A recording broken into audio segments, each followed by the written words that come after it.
सगळ्यांचं स्वागत आहे माझ्या एका नवीन ब्लॉगमध्ये। आणि आजचा दिवस तुम्हाला सर्वांना खूप खूप छान जाऊ ही स्वामी चरणी प्रार्थना। आजचा विशेष दिवस म्हणजे आज अनयचा बर्थडे। अनयचं मी पहिल्यांदा औक्षण करून घेतलं आणि सावी तर बाजूला बसलेलीच होती, तर ती त्याला जास्त एक्साइटमेंट असते। मग तिला पण लावलं कुंकू।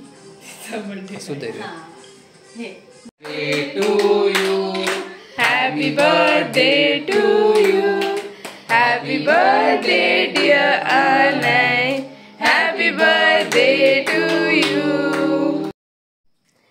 महेश आणि बाबा यांनी पण त्याला केक भरवलं, कारण सर्वांचा लाडू बायतो पहिला मोठा असल्यामुळे। तर आता त्याला औक्षण वगैरे झालं, औक्षण वगैरे करून आम्ही चाललोय बाहेर हॉटेलला। आणि ते हॉटेलमध्ये आम्ही कधी टेस्ट नाही केले, महेश यांनी टेस्ट केले। आणि आता स्पेशल त्याची डिमांड आहे, बर्थडे बॉयची डिमांड आहे की त्याला म्हणजे घरी बाहेर जायचं आहे जेवायला कुठेतरी। मग म्हटलं आम्ही चला आपण तिकडे जाऊया जेवायला। आणि तो म्हणजे दरवर्षी आम्ही बलून्स वगैरे डेकोरेशन भरपूर असं फर्स्ट टाइम असं झालंय की आम्ही त्याचं डेकोरेशन वगैरे काही नाही केले। म्हणजे त्याने सांगितलं की मला काही नको, आता मी मोठा झालोय। आणि हा म्हणता खरंच म्हणजे 10 वर्ष झाली आणि 11 वर्षी तो म्हणतो की आता मी मोठा झालोय, बर्थडे नाही सेलिब्रेट करायचं। आम्ही पण थोडं चुकल्यासारखं वाटलं। मग मी घरीच केक बनवला, त्याची पण मी रेसिपी म्हणजे कसा बनवला ते पण मी दाखवले व्हिडिओमध्ये। ते नक्की माझ्या आधीच्या व्हिडिओमध्ये मी तुम्हाला दाखवलं तर स्पंज कसा तयार करतात तो, आणि ह्या व्हिडिओ मी मध्ये दाखवते स्पंज कटिंग लेअर कसे करतात ते। आणि ह्या एवढ्या बेसचे मी 4 असे लेअर तयार केले। तेवढा स्पंज छान झालेला आणि तो कटिंग करताना एकदम पातळ पातळ असे लेअर आधी कट करून घ्यायचं, फक्त राऊंड मारून, आणि नंतर थ्रेडच्या साह्याने ते असं कट करायचं। थ्रेडनी कट केल्यावरती काय होतं, एक समान भाग पडतात। जास्त लेअर केले त्याचे की केकची हाईट पण वाढते। मी 4 लेअर केले, त्यामुळे केकची ह्यावेळेला हाईट पण भरपूर आली। आणि क्रीम नको पाहिजे होती, घरात जास्त क्रीम आवडत नाही, मग मी क्रीम कमी लावली त्याला। आणि हे बघा एकदम व्यवस्थित असं हे झालं आहे। आणि नेहमी हे करताना ना केक बनवताना स्पंज आधी तयार करून ठेवायचा, पूर्णपणे थंड करून घ्यायचा आणि नंतर मग त्याची लेअर करायची। हे बघा मी असे 4 भाग केले आणि व्हीप क्रीम माझी फेटून झाली होती। आणि व्हीप क्रीममध्ये पण मी पायनॅपल इसेन्स ॲड केला, म्हणजे खाताना असा पायनॅपलचा फ्लेवर येईल, कारण पायनॅपल फ्लेवर केक आहे। आणि स्पंजला पूर्ण असं पाण्याने हे करून घ्यायचं, पाणी लावून घ्यायचं व्यवस्थित। जेवढा आपण पाण्याने सोक करू केक तेवढा तो मऊ असा होतो। आणि हे मी आता प्रत्येक लेअरला अशी पायपिंग बॅगने आयसिंग करून घेते, मेन बेस। आणि हे बघा एक समान करताना थोडंसं हे काम वेळ जातो, आयसिंग करण्यासाठी जास्त वेळ जातो केकला। आणि हे पायनॅपल क्रश आहे। आणि बघा मी गेल्या वेळेला सांगितलं होतं ह्याच बॉटलमध्ये मी 2 केक बनवले, आता ते जवळपास संपलं। म्हणजे एवढं आपण जर करायला लागलो ना तर भरपूर फायदा होतो त्यातून, आणि पैसे पण बऱ्यापैकी वाचतात। मुलांना एक आनंद मिळतो तो वेगळाच। आणि त्याला मी केक झाल्याच्या नंतर पण विचारलं आणायला, जर तुला केक पसंत नसेल तर आपण दुसरा केक ऑर्डर करायचा का, केक तर आपल्याला अवेलेबल होईल। तर त्याने सरळ नाही म्हटलं, नाही मी तू बनवलेलाच केक खाणार आहे आणि कट पण करणार आहे। म्हणजे एवढं छान वाटतं ना ती मोमेंट, जेव्हा आपण केलेल्या ह्याची जेव्हा मुलांना जाणीव असते की नाही आई बनवते ते चांगलंच असतं, छान असतं। मग मला त्यामुळे मी प्रत्येक गोष्ट करायला शिकते, किंवा तोच मी नेहमी म्हणते तू माझं मोटिवेशन आहेस। प्रत्येक गोष्ट तो मला करायला असं मोटिवेट करतो की नाही तू कर, मी खाईन, मी करेन। किंवा छोटी छोटी गोष्टी मी त्याच्याकडून तो झाल्याच्या नंतर शिकले। म्हणजे असं गाडी चालवणं, केक बनवणं, इवन ईच अँड एव्हरी गोष्ट तो मला म्हणतो कर, नाही तू चांगलं करशील। त्यामुळे मला एवढा असं हे उत्साह येतो की मी करेन। खरंच लहान आपण मुलं म्हणतो की मुलं म्हणजे जबाबदारी, पण कधी कधी नाही, तो आपला हात पण कधी बनतो ते पण कळत नाही आपल्याला। आणि हे बघा हे माझं झालं आता कटिंग आणि आयसिंग करून झाली। आणि आता मग त्याला डेकोरेशनचं चालू आहे। आणि जसं मला जमेल तसं मी केक असं डेकोरेशन केलं आहे। आणि नंतर वरती काय डेकोरेशन करायचं मला कळत होतं, मग साधे असे फ्लॉवर्स केले आणि हॅपी बर्थडे नाही असं लिहून हे केलं। तर आता चाललोय बाहेर, 8 वाजलेत आणि 1 तास जवळपास आम्हाला लागेल पोहोचायला। साधी ते तिकडे मोड आहे का, ते क्लोज करायला सांगितलं।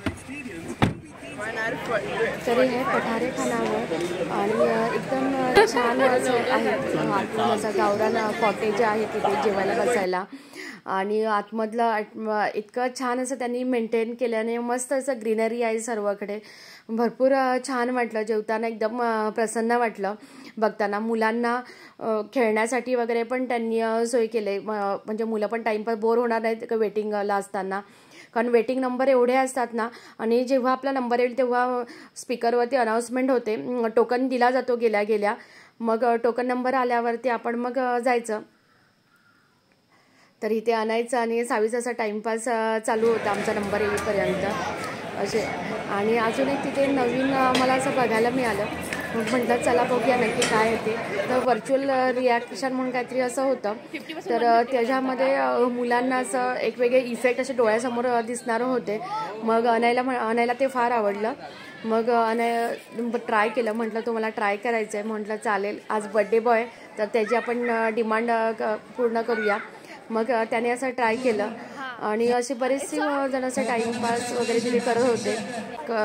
कारण बराच काल तर फारच गर्दी होती आणि असे जाताना एवढं छान असं ग्रीनरी आहे ना, मस्त एकदम असं वाटतं. आणि पूर्ण असं त्याचं जे हे आहे ना, असं कन्स्ट्रक्शन म्हणा किंवा जे हॉटेल, ते एकदम छानच असं केलं आहे की तिथे गेल्यावर असं छान असं फील होतं, गावरान असं फील होतं ते गेल्याच्या नंतर. आणि तिथलं फेमस आहे चिकन गावरान, तर ते आम्ही ऑर्डर केलं होतं. कारण महेशने ह्याची टेस्ट केली होती आणि आम्ही सहसा असं करतो की जे टेस्ट आहे ती माहितीतल्याच आधी हे करायचं. आपण रेग्युलर जे खातो त्याच्यापेक्षा थोडंसं ह्यांचा मेनू वेगळा आहे, खाण्याचा पदार्थ थोडेसे वेगळे आहेत. मग ते आम्ही ट्राय केलं. हे चिकन पेठा काहीतरी आहे ते ट्राय केलं. हे रोस्टेड चिकन होतं स्टार्टरमध्ये, ते पण ट्राय केलं आम्ही. म्हणजे खरंच टेस्ट फार छान वाटली, पण थोडंफार लांब येते. मोशीमध्ये आहे, म्हणजे आम्हाला जवळपास जायला ट्रॅफिक नव्हती म्हणून अर्धा ते पाऊण तास लागला आम्हाला जायला. आणि सर्विस पण छान आहे, पटापट सर्विस होते, त्यामुळे पटकन आमचं आटपलं पण जेवण. आणि ह्यावेळेला बाबा आलेले, आणि बाबा सहसा येत नाही, पण ह्यावेळेला बाबा आलेले त्यामुळे तर आम्ही अजूनच खुश होतो.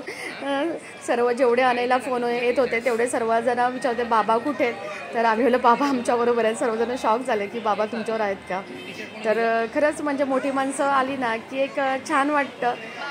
म्हणजे ते पण आपल्याबरोबर आता पार्टिसिपेट होत्या, त्यांना पण ते आनंद घेतात या गोष्टींचा, म्हणून बरं वाटतं. आणि नंतर आम्ही हे ऑर्डर केले चिकन हंडी आणि भाकऱ्या. आणि भाकरी ज्वारीची भाकरी, बाजरीची भाकरी होती, तर आम्ही ज्वारीची भाकरी ऑर्डर केली. आणि एवढी मोठी भाकरी होती ना, खरं सांगते तुम्हाला, आम्हाला एकच भाकरी आम्हाला पुरे झाली, एवढी मोठी भाकरी होती. आणि चपाती आणायला ॲक्च्युली चपाती ऑर्डर, त्याने चपाती ऑर्डर केली होती आणि आम्ही सर्वांनीच भाकऱ्या खाल्ल्या. खरंच छान, टेस्ट छान होती, म्हणजे फारच आवडली. कारण रेग्युलरच्या हॉटेलिंग आणि ह्या हॉटेलिंगमध्ये थोडा फरक वाटला. म्हणजे मेनू पण वेगळं होतं, टेस्ट पण वेगळी होती. आणि बाबाने जरा हसताना वगैरे असं बघून बरं वाटलं. कारण आठवतच नाही आहेत बाबा असे हॉटेलिंगला कधी आमच्याबरोबर असे आलेले. नेहमी म्हणतात तुम्ही जा, पण ते आज आलेले. आणि हा बघा, हा इंद्रायणी भात घेतलेला आम्ही, म्हणजे थोडा जवळपास एका प्लेटमध्येच आम्ही ते थोडा भात दिला, कारण आम्ही फुल झालेलो. आणि छान चिकन हंडी आणि हा इंद्रायणी भात असा चिकट असा एकदम छान मेनू. आणि आम्हाला खरंच एवढं संपलं नाही, एवढं छान क्वांटिटी पण अशी व्यवस्थित होती त्यांची. आणि हा शेवटी जाताना सोप आणि लागते बडीशेप, तर सर्वांना माहिती आहे आपल्याला की भरपूर आवडते आणि सावीला पण प्रचंड आवडते. मग थोडीशी बडीशेप घेतली आणि खरंच छान वाटलं. आणि नक्की म्हणजे असं ट्राय करण्यासारखं आहे ते. येताना वगैरे असं लाईट्स वगैरे एकदम छान असं मेंटेन ठेवलं आहे ते हॉटेल. आणि गर्दी न होण्यासाठी पण, म्हणजे आपण वेटिंग पिरियडला थांबण्यासाठी पण सोय केली. म्हणजे वेटिंगला असं काहीतरी एंटरटेनमेंट पाहिजे म्हणून एवढी सोय केलेली आहे तिथे. सर्व आजूबाजूला झाडं आणि थोडा पाऊस सुरू होता, त्यामुळे अजूनच छान वाटत होतं. नंतर मग आम्ही घरी आलो आणि आणायचं गिफ्ट. आणि मी तुम्हाला दाखवलं होतं त्यावेळेला प्राईस नव्हती सांगितली, आणि बऱ्याच जणांची मला कमेंट्स आली की तू प्राईस ताई सांगितली नाही आहेस. तर हे J2 ड्रोन आहे आणि मला ते 3000 रुपयाला त्याची मिळालं मस्जिद बंदरला. आता ते ऑनलाईन वगैरे काय मला माहिती किती प्राइस आहे ते ॲक्च्युली. तिथे बार्गेन अजून करता आली असं मला वाटलं थोडंफार, पण मी त्याला बार्गेन करूनच 3000 रुपयाला घेतलं. हे बघ, हे आणायचं की पहिल्यांदा आम्ही ते घरी ट्राय करणार आहोत. घरी व्यवस्थित प्रॅक्टिस झाली कीच मग बाहेर जाऊन बघणार आहोत. तर जेव्हा आम्ही बाहेर हा ड्रोन घेऊन जाऊ तर बघू कसा आहे तो ड्रोन आणि क्लिअरिटी त्याची कशी आहे ती.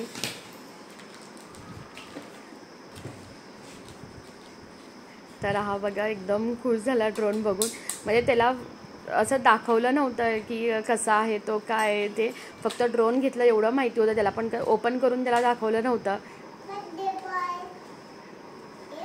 आणि छान असं वाटलं त्याला. ते बघा त्याचं सुरू झालं आणि स्टार्ट झालं. आणि जस्ट घरी एका हाईटलाच हे करतो त्याला उडवतो.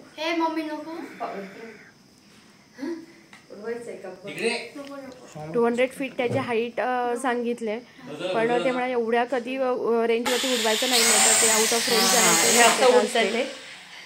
इथे एक कॅमेरा आहे आणि असे त्याला 2 कॅमेरे आहेत, एक फ्रंट कॅमेरा आणि एक बॅक कॅमेरा.